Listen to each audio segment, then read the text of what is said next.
ರಾಜ್ಯ ಸರ್ಕಾರವು Bengaluru Mysuru infrastructure corridor ಯೋಜನೆಯಲ್ಲಿ ನೈಸ್ ಸಂಸ್ಥೆ ಅನಧಿಕೃತವಾಗಿ ಸಂಗ್ರಹಿಸುತ್ತಿರುವ ಟೋಲ್ ಅನ್ನು ತಕ್ಷಣದಿಂದಲೇ ಜಾರಿಗೆ ಬರುವಂತೆ ಸ್ಥಗಿತಗೊಳಿಸಬೇಕೆಂದು ಕೇಂದ್ರ ಬೃಹತ್ ಕೈಗಾರಿಕೆ ಮತ್ತು ಉಕ್ಕು ಸಚಿವ ಎಚ್.ಡಿ. ಕುಮಾರಸ್ವಾಮಿ ಮುಖ್ಯಮಂತ್ರಿ ಡಿ.ಕೆ. ಶಿವಕುಮಾರ್ ಅವರಿಗೆ ಪತ್ರ ಬರೆದಿದ್ದಾರೆ.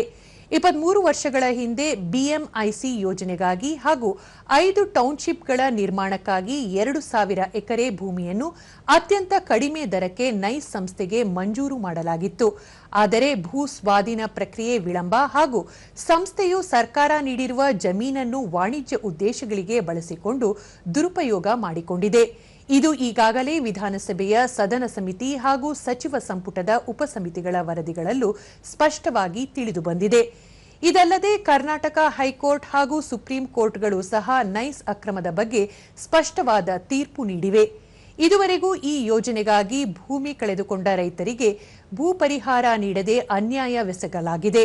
ಹಾಗಾಗಿ ಸರ್ಕಾರ ಕೂಡಲೇ ನೈಸ್ ಸಂಸ್ಥೆ ರಸ್ತೆಗಳಲ್ಲಿ ಅನಧಿಕೃತವಾಗಿ ಸಂಗ್ರಹಿಸುತ್ತಿರುವ ಟೋಲ್ ವ್ಯವಸ್ಥೆಯನ್ನು ತಕ್ಷಣವೇ ನಿಲ್ಲಿಸಬೇಕು ಹಾಗೂ ನೈಸ್ ಸಂಸ್ಥೆಯ ವಿರುದ್ಧ ಕಠಿಣ ಕಾನೂನು ಕ್ರಮವನ್ನು ಕೈಗೊಳ್ಳಬೇಕೆಂದು ಕುಮಾರಸ್ವಾಮಿ ತಮ್ಮ ಪತ್ರದಲ್ಲಿ ಒತ್ತಾಯಿಸಿದ್ದಾರೆ.